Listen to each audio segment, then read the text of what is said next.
Welcome to the Whoa. Okay, now it's recording. We are live. Welcome to the Bradbury Challenge, the podcast where three writers attempt to write one short story every week for 2016. My name is Maya, and I am here with Chrissy and Gerald. How are you guys doing this week?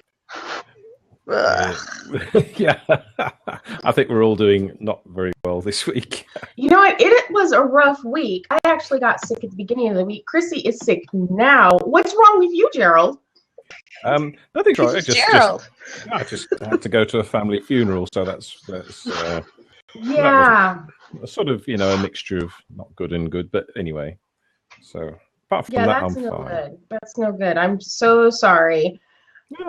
I'm glad to see all of you guys though, and I really feel bad for Chrissy because she does not sound like she's in good shape. So let's just start off real quickly, jump right in. Did you all finish your stories? No. Yay! You finished? Yeah. I saw you write last minute. Have you still finished? Of course I did. Oh man. Okay, well I cheated.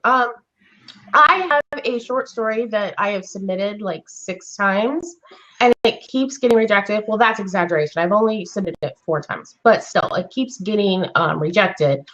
And so I was going through and editing that, and that was my short story this week because Really? I needed some serious revision. And for some, like I mentioned before, when I'm revising stuff, like it kind of blocks out the creative new side of my brain. And all I can think is the story. And there's 2 stories in particular that are like this that I've submitted multiple times that are so darn close.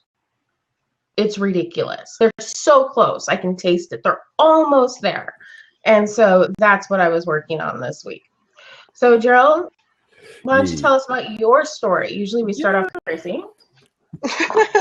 So I'll give her a break. Yeah, cover a little. I was because of having to be away from home and being with family and stuff. I didn't have as much writing time as I normally have. So this week was just a sort of 700-word flash. It's about a funeral. So it's a cheery little story. But I suppose you were in the mood for that. I was in the mood for it, yeah, and it was, and I quite like it. I think in the edit I might change the ending because the ending is sort of upbeat and sort of not upbeat, and I once it's settled for a couple of days, I'll see how it fits because I'm not sure what sort of ending I want for it, but yeah, it's written, it's done. Good for you. And Chrissy, how are you doing with being sick and everything? Let me see. So last time we recorded, I was at the beginning of the convention. So we were there for another couple of days, running around, doing all sorts of stuff. I barely got a chance to sleep during the convention days. So yeah, writing wasn't happening. Came home, I was okay for 1 day. And during that day, we were unpacking and getting resettled and cleaning house and stuff after leaving 3 teenagers in the house alone. Whoa. And then the next day I got sick. Convention crud. Oh, convention crud is nasty. And I pretty much slept straight for 3 days. Wow. And had no voice whatsoever, so we had to postpone a couple of times because I had no voice. And you can hear my voice now. I'm not letting you see me because I look terrible. But you know what? We still love you. So yeah, no writing got done. Yesterday was the first day I was actually able to stay awake.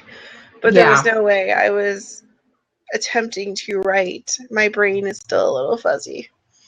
You know, that's one of the things about this challenge. On paper, it looks so easy. You're just writing a short story each week. How difficult could that be? Oh, life sucks. Yeah. Oh my goodness. It's really hard. It is really hard to write a new short story every week. And I'm getting to the point now where if I can get 75% of them done by the end of the year, I'm going to be Right? happy and proud with myself, because this challenge is huge, especially Well, when you've got other stuff, you've got life, you've got family, you get sick. And then for me, I'm trying to get stuff sent out for submission. And it's just like, really? What was I thinking? and I've missed like 3 weeks now in a row, and that it makes me feel horrible. Yeah. And for 2 of those weeks, I feel like all I did was make excuses. You know, I let things get in the way. But this week, it really was really beyond my control. But at the same time, I feel like I'm making Now the other excuses. weeks, you start looking back and you're like, maybe if I would have done those weeks, I wouldn't feel then I so wouldn't bad feel about so this bad. Exactly. Right. Yeah, that's difficult. That is difficult. And I think one of the things that this challenge is doing for me is it's really helping me cement my dedication and my what's that word? My ability to stick with something. Persistence. Thank you. It's helping me with that, because it's not something that I've ever done before.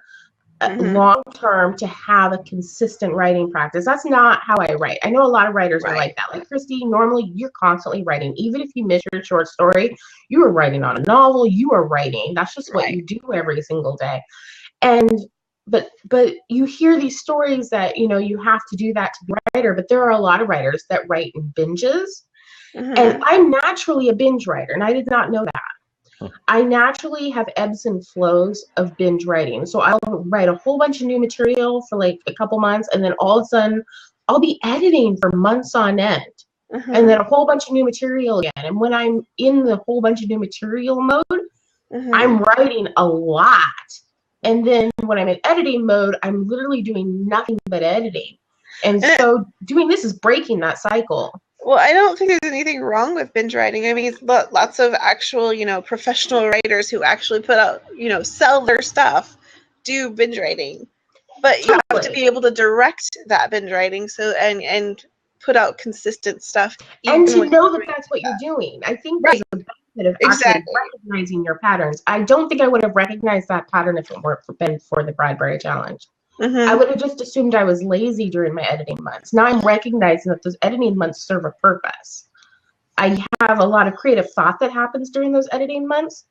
And then so that when I get into another binge writing month, I have like this built up well of creativity that's ready to just bust out of me. Gerald, are you a writer every day, or are you a binge writer? Pretty much write every day. Some days I don't. Sometimes I just feel lazy and don't write. But I'm enjoying the fact that I'm creating new stories. There's a lot of them are quite short and just flash fictions, and they're hardly short stories. But by the same token, it's creative writing. So this challenge is forcing me to do that, to at least construct something each week. And I'm also working on a novel as on the side, and I've also been working on something to submit to a writing group. So it would be easy with all the other stuff going and with the funeral and everything. It would be easy to just say, I can't do it this week, but because it's a challenge, and I feel sort of like I owe it to myself to do it, to make sure that something gets done at least. So yeah, that is great. Yeah, for me, the story I worked on this week, it's a story called Emily. Like I said, I've submitted it multiple times, but I'm realizing the last time I read through it that there are parts of it that are broken, and I'm thinking those are the reasons why it's been rejected. I'm getting a lot of background noise. And so there's a lot of traffic outside. Okay, so that's what it is. And so I went through it again, and I looked at some notes from a writer's group that I'm in, and a lot of the notes weren't exactly applicable, but it hinted at something that had been said earlier. So in the story, there's this moment where you recognize something, and that moment has been different for multiple readers. The first time I had it go through on a scribble file, most people didn't even catch it at all. And then when I gave it to my writing group, they recognized it right away, which was a problem. And so it's a structural problem. It's not like a editing problem or a sentence problem or a character problem. It's an actual like story structure problem. Trying to fix that in a finished story is intensive. Yeah. And I'm a little intimidated by it because it's such a huge chunk to have to restructure the story and figure out what it is that's actually missing. And then the other thing is I'm trying to nudge it in the direction of being better positioned to be published. That's the other problem. It doesn't exactly sit comfortably in a genre. And so when I submit it to literary journals, it's proving to be very difficult to find the right literary journal. It's a literary story, but it has really strong story elements, and there's a body in it, but it's not horror, but it's scary in like that amorphous, like, is this really happening? Are you insane? Or are you seeing ghosts kind of things? So it doesn't really fit in horror. It doesn't really fit in dark literary, and it's in that weird in between. So you're saying you're picking the hardest road to plow? No, I'm saying I'm trying to push it in one direction or the other so that it will be easier to get it into a journal.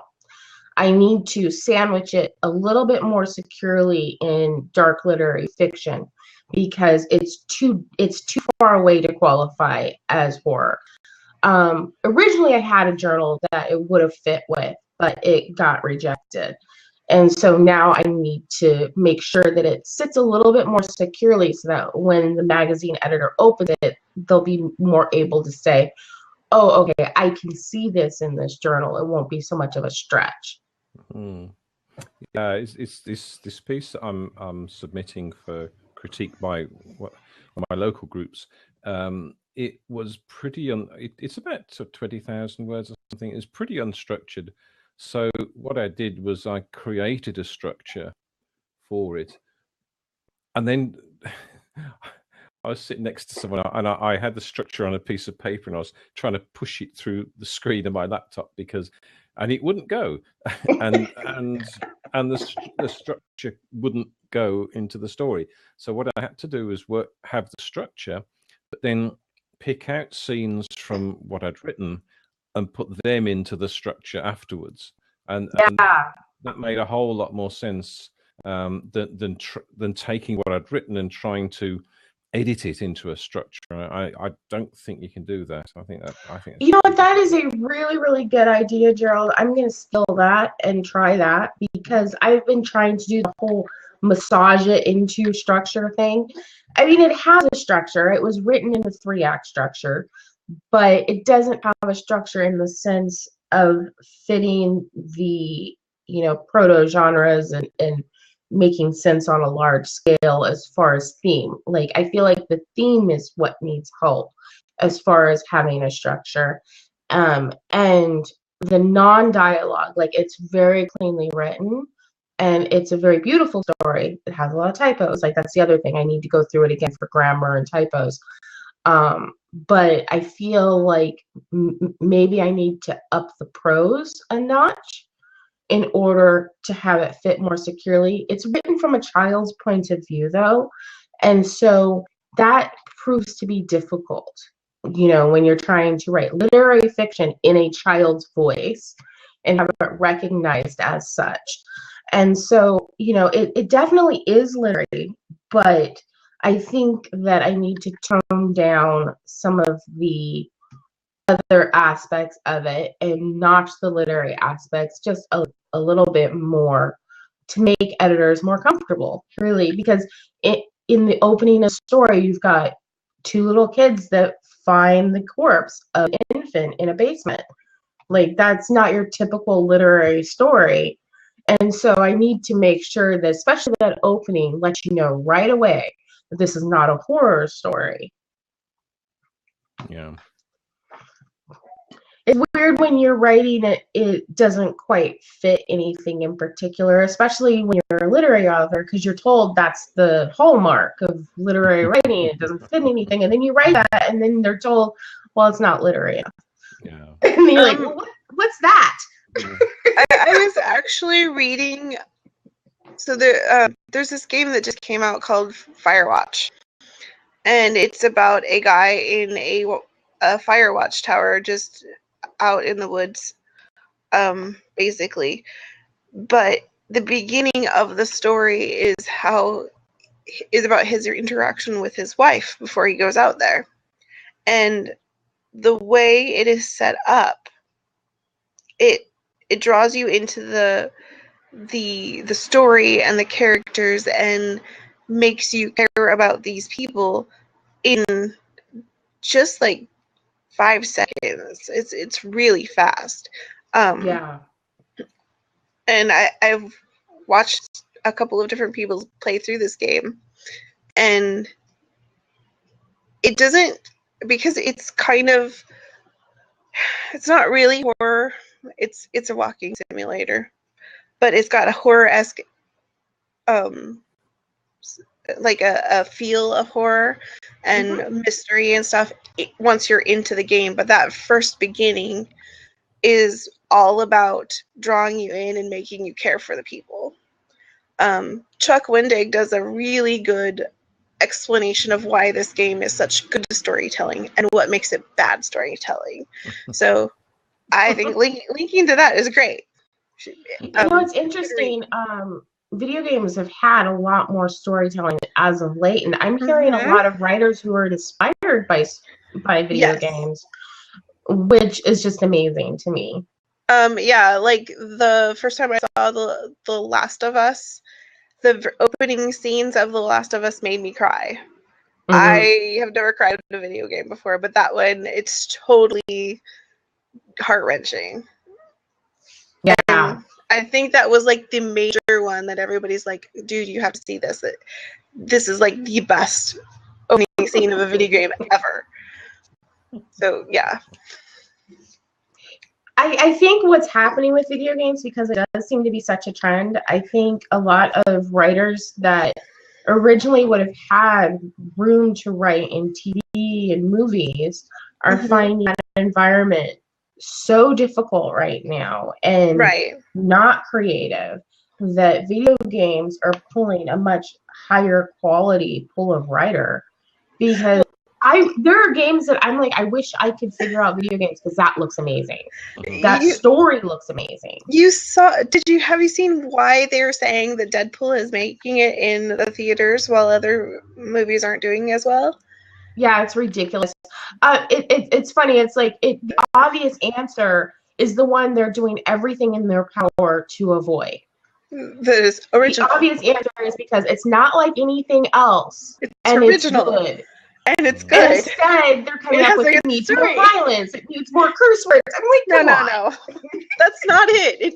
It needs to be original. People are so tired of the same thing over and over again. When the Avengers came out, it had even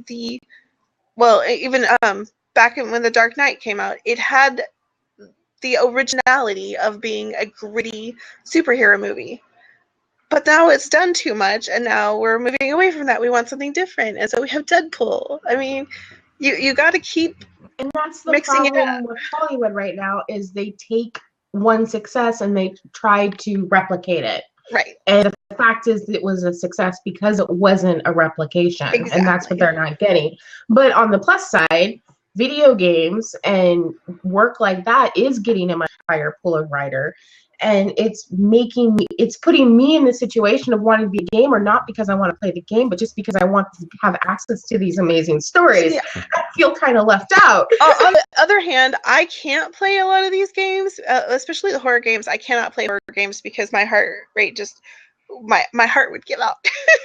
So I watch YouTubers and Twitch players. So you watch other people play the game. Other people play the game. And I have certain ones that I like better because they add to the narrative and they make it more interesting.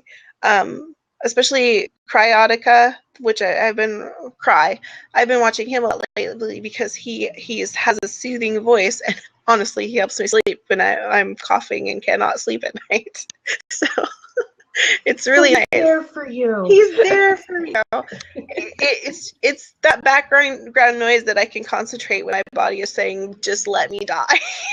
So my question is, right now I'm a booktuber, and when I'm on BookTube, I see this whole new crop of very young writers who are heavily inspired by YA. I'm wondering if in 4 years or 5 years, we're going to see a new crop of young writers who are heavily inspired by video games. Already happening. That's it is so already awesome. happening. There are a ton of books on Amazon that are based on Minecraft right now, and they're fan fiction because Minecraft has always had the open world policy where you can do anything with Minecraft because they know that as long as you are drawing other people into the world of Minecraft, you're going to get more people to go play Minecraft. And so they don't care. Yeah, they don't care. So, there are even other games that look and feel so much like Minecraft, but Minecraft doesn't take them down because they know their stuff is better. And so you're going to go play Minecraft. Somehow reading a novel that's based on Minecraft fan fiction just feels very confusing to me. How about you, Gerald? Are you as flummoxed by the idea of reading about a bunch of little square people walking around and running from zombies? Like, I'm a little flummoxed. Well, it's kind of funny. I didn't say it was good fan fiction. Honestly, I don't play video games at all, in fact, and so the whole sort of video game thing passes me by, and you know, some of it looks good, and I'm I'm impressed with the graphics and the technical aspects of it, but I just think I just don't want to spend the time playing a video game. I don't know what it is. It's just. Oh, I'm a huge gamer. Yeah, I'm not Minecraft's my favorite. Like Gerald. Yeah. I'm right up there with Gerald. Well, and so the thing is, I was curious, and so I downloaded some of these Minecraft books because they are selling really good at like Barnes and Nobles and stuff. They're really they're in there, and people, parents buy them for their kids. And so I started reading a couple, and they aren't that good. They aren't well written. So if somebody who was actually a good writer got in there and did this stuff, then they could probably make a killing. That cracks me up. That totally cracks me up. That's funny. It's sort of cross media.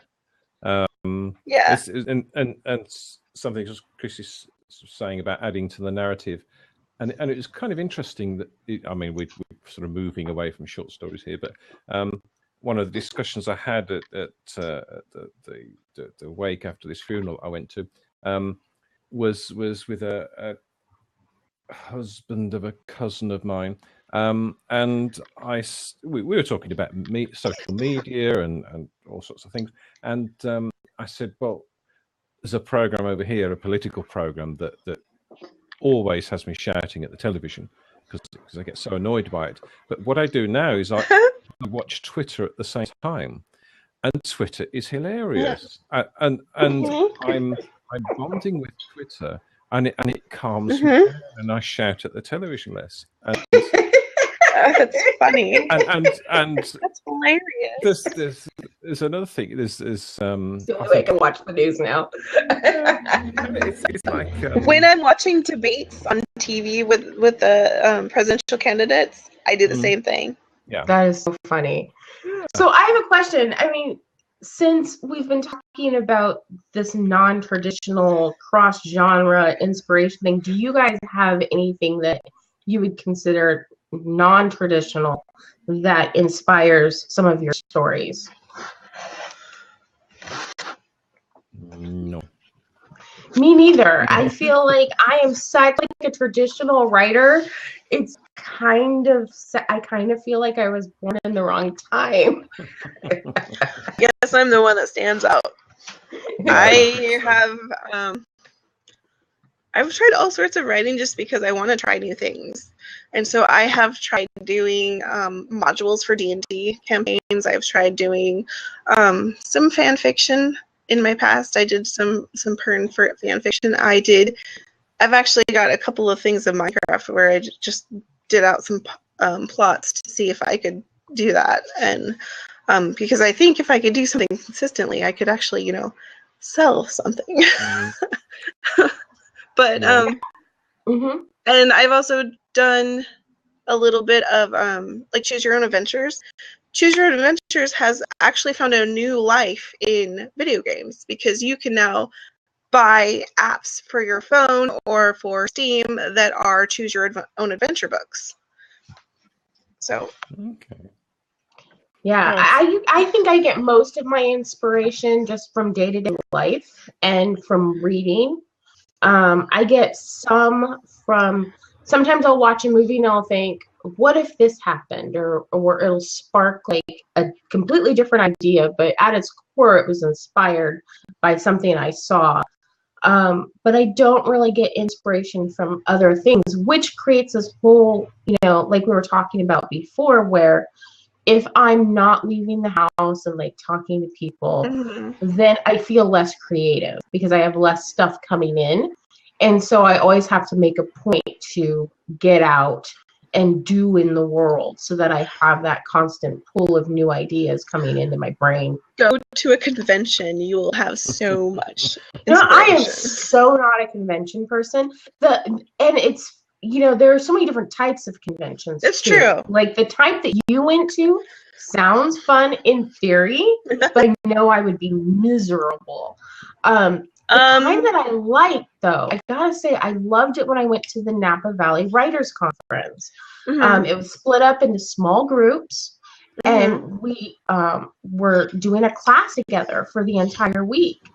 And it was not only did my craft improve, but it was a huge bonding experience. And I saw a definite effect on my writing. And Right. I'm realizing that's the kind of conference that I'm really hungry for right now. I'm getting ready to apply for one that I'm really hoping I get in. It means a lot to me. And I'm so scared that I'm not going to get in because the opening of my novel is still messy. And so I'm also editing that right now. But that kind of conference seems to fit my personality really well. Whereas the kind of conference that's big and you're seeing lots of cool things and you're meeting tons and tons of cool people and they've got books and they've got events and stuff like that kind of conference, I would hide in my hotel room and never leave. See, and that's why I take Greg with me because I'm an introvert. Naturally, I don't do big crowds of people very well. So I take Greg with me. And I'm walking next to a 6 foot, some odd foot guy clad in leather armor. It's completely, there's no way I'm passing through these halls without being noticed. Well, mostly they notice him. But at the same time, it's amazing because I have a wall of armor standing next to me to be my companion. Literally. But so, Gerald, Yeah. do you want to read to us something from your story? Something you love, something you hate? Whatever you want. I'd forgotten about this, silly boy. Just give me a second. Oh, there it is. Dum-dum-dum-dum. Just talk amongst yourselves for a moment. You're so funny. You're so funny. So, what is the story about? The one that you're going to be reading from? It's about a funeral. So I wrote this before the funeral the other day, and I'm just trying to sort of put a different twist on it, with things that occurred to me relating to some of the people there, and it's not directly quoting people, but it's sort of it's like taking what was happening and sort of making it a bit more strange. So well, isn't that like the everyday life of a writer? yeah, it pretty much is. Like you said, this inspiration comes from life that's happening around me. So anyway, yeah, I'll just read a little bit. The honking of a horn, irreverent in the situation, disturbed my ruminations. Typical. Always want to make a grand entrance. How are you? His handshake grip, ridiculously strong, seemed to be making a point. I'm fine. It's been a while. Over 3.5 years, to be reasonably precise. He'd changed little in that time, but then he'd looked old when he was only 20. Glad you could come. I don't know why he would be glad. Our last meeting had ended with considerable acrimony, strong words exchanged. I sent him a carefully worded email around the 1-year point, without apportioning blame, being sorry for the long silence. No response. I wondered if maybe he hadn't received the email. Of course I came. I couldn't not come. Did you get my email? What? Oh, yeah, that email. Yeah, I got that. I bit my lip. So that's just a I like part. that. Thank you. I like that a lot, actually. It sort of shows the tension between the sort of two of the characters and the history of them, and it sort of develops from there. So you said that you think you have a problem with the ending. Yeah. Do you know what that is? Yeah. Where's it gone? I just closed it. There you go. It's hilarious. Yeah. Sorry about this. Right. Yeah. The ending was after the funeral. And just the last paragraph is, I was unsure what to do next. Chris was talking to someone I didn't know, laughing a lot. My depression deepened as I headed to the car and then onwards home. As I passed the line of hedging, 2 tiny crocuses had popped their heads above ground, and, as if in celebration, the clouds parted and the car park was lit in bright sunshine.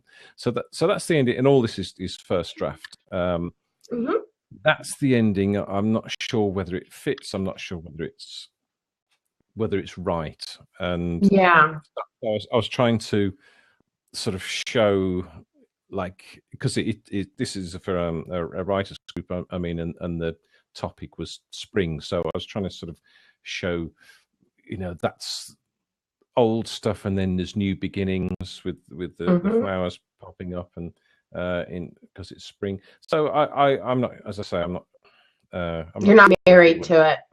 Yeah, not yet. Yeah, I totally. One of the stories that is the most painful rejection of all, because it is the best story I've ever written, and the last rejection, most of it was just little stuff that I can fix, and some stuff that I could just chalk up to being almost perfect for the magazine, but not quite. But there was one comment I'm just like, oh no. And it was that the ending deflates from the rest of the story. So this rest of the story has all this emotion and all this, it has so much, and then the ending just feels kind of flat. And I'm like, how come nobody told me that until now? Yeah. And it's a magazine that you and I love and respect. I'm not going to name on air, and I was like, oh, that was painful, because now I can't resubmit it to them. And I just I mean, the most obvious answer might be that nobody else got to the ending. No, it's not that. It's that it's not good enough. And I believe them. The ending is good. I think it's gotten a pass because the rest of the story is so good. And it was kind of refreshing to have an editor take the gloves off and say the rest of the story is so good that your ending needs to come up a notch, in order to match the quality of the rest of the story, rather than people saying, but the rest of the story is so good, I'm not going to mention it, which I think is probably what's been happening. And it's a story that I know is so close to being accepted it's right there as far as almost to that quality. Sometimes for getting that acceptance, though, it's just catching the right person at the right time. It's not just how good the story is, because you can have a great story, and they only have so many slots they can fill. That is true, but it is nice to know if I get a rejection on a story that I feel like is a great story. Mm-hmm. Then I'm fine just sending it on. Yeah. But this whole time I felt like there was something I wasn't getting. Mm-hmm. And it was nice to have somebody point me in the right direction. Because the story is so good, it needs to go somewhere. And if my ending is deflating the rest of the story experience, and if that's why it keeps getting set aside, I kind of want to know that. Yeah, that's true. And I would like to fix it so that in 15 years, I look back on my first published story, I'm not like, oh, yeah, I should have fixed that ending. I'd like to do it now. You know, we all have those things that when we look back, I don't want the bad hair, the writer equivalent of bad 80s hair in public. You know, it's like those high school pictures, and then all of a sudden you're 40 years old and you're like, oh, what was I thinking? I don't want the writer equivalent of that happening. And the other story, the story that I worked on this week, as far as trying to restructure it, it's at its core, it's a coming of age story, and it is about a young boy that finds a corpse, mummified corpse in his basement, and how that kind of reverberates through the family and disrupts everything and forces him to take the next step to growing up. And I love this story, but it's not ready. And I keep thinking it's ready, and then I submit it, and then it gets rejected, and then I wait a few minutes, and then I look back and I'm like, oh, I see something else now. It's that story. And so that one is frustrating because I love the story so much, but I'm just realizing that I can do like the developmental type edit. I can edit for language, but some of the little stuff is so difficult for me to get clean. And no matter how clean I get my story, there's always something. And when it comes to short story submission, your story has to be darn near perfect and ready for print before they'll take it. They're not going to take it and then send you back a version with some typos circled. They're just going to say, oh, well, it's not ready, and chuck it. And that's the other thing, is that, you know, I'm not a great editor yet, and I'm working on it, but it's a skill. And every few months I go back on my old stuff and I see new stuff because I've learned more skills. At this point, I'm like, are these stories ever going to be ready? So the portion that I'm going to read is, I like this exchange. The dad has been upstairs and just not coming down. The boy hasn't been going to school. And the old neighbor lady comes in to kind of whip him into shape. Mm-hmm. And let's see here. Where am I going to start? I like this. I like this very much. Where am I going to start? Okay, and the little boy's eavesdropping. You're going to end up losing him too. The room went quiet, and I felt cold and warm at the same time. Emily stood on the top of the stairs waving for me to go down, but I didn't want to. I didn't know what was happening. You still have a son, Richard. Don't forget that. Let Christina go and that poor... How? How? You tell me how I'm supposed to let go. That was my baby, mine, and I didn't even... You fake it, and you keep faking it and you keep faking it, and eventually it's real. It's shitty. But when I lost Paul, Paul didn't kill your own damn child. It's all you can do, Richard. You got to work and eat and live. Damn it, get up and take care of that boy. For Christ's sake, tell him what's happening before he finds out on his own. And the strength of the story is in the dialogue. I'm very proud of the fact that the dialogue feels natural, and it's very, like, you know who's talking. You know, it's very strong. The weakness definitely is in the structure. You know, even the narrative portions that are in the young boy's head, they sound so natural. And every person that's read it says to me, it sounds so natural. It sounds like a kid. How amazing. But the problem is the structure. I've got some people that can't figure out who Emily is. And then I've got other people that figure it out in the first two paragraphs. I can't have that.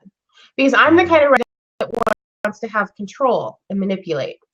So I need to manipulate a little better and force the reader to go through the emotional points that I want them to go through. And there's a scene where he is in a foster home that really needs to be stronger. He's like in Child Haven. It's like an emergency shelter for kids. And that whole scene needs to be a lot stronger, because when his dad shows up to bring him home, the emotional beats aren't getting hit as strongly as I want. And I think if I strengthen that, then later on, his growth will have more of an impact. So it's one of these things where I want this part of the story stronger, but the problem isn't this part of the story. The problem is what's happening before it or what's happening after it. What I hate. The perils of being a writer, right? Oh, man. So are we going to wrap it up for today? I'm assuming Chrissy doesn't have anything to read. Actually, she has been really struggling. Oh, okay. awesome. Yes. I did write something this week. It wasn't much, but I did start a story. That's awesome. What's it about? Or just tell as much as you're comfortable with. You don't have to. It is about a sister and brother who are driving back home after a long trip, and they are coming up upon a mountain range, and they see in the distance something that makes them stop, and evaluate what the hell's going on. So I'm not going to tell anybody what that thing is yet, but I will read to you the beginning of the story, which is just them traveling. Lisa shifted in the passenger seat, the rough upholstery grating against her arms as she tried in vain to get comfortable. Beside her, Zach snorted. Her brother never had an issue sleeping, no matter where they were, hotel rooms, camping on rocky ground, or sleeping in the cramped front seat of a Honda Civic. Zach dozed off within seconds of closing his eyes. Lisa hated him for it and envied it, especially right then. They'd been traveling for nearly a week, gathering photos and articles about various little towns in the Midwest for their blog. In a few months, they'd be right back out on the road, heading to the East Coast. But for now, they were headed home for their computers and equipment, a warm cup of coffee in her own bed where she could finally fall asleep. She dreamed of her bed with the 5 fluffy pillows and the thick comforters laid out on top of it. She hitched her jacket back up on her shoulders. She was only vaguely aware of the rolling hills sliding past them just outside the window. They'd be in the mountains soon, with snow and towering trees all around them. The rolling of the car across hilly roads should have lulled her to sleep. Instead, it was just annoying her. There you go. Kind of good. There's the setup. I think it sounds good. I'm looking forward to hearing where you take this story. That's probably There's something exciting about this part. That's probably the one I'll be finishing this week. My goal this week is I want to write another piece of flash fiction, and I want to send Emily out again. That means that I got to fix the structure this week.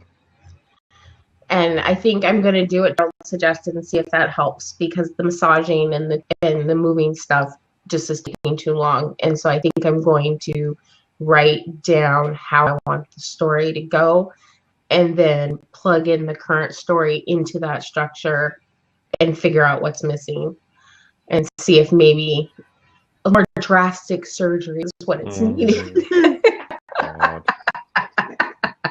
So what is our writing prompt for this week? I've got one. It's a very, very short writing prompt, and it's A blinking white light in the dark. That's it. I like it. I like it a lot.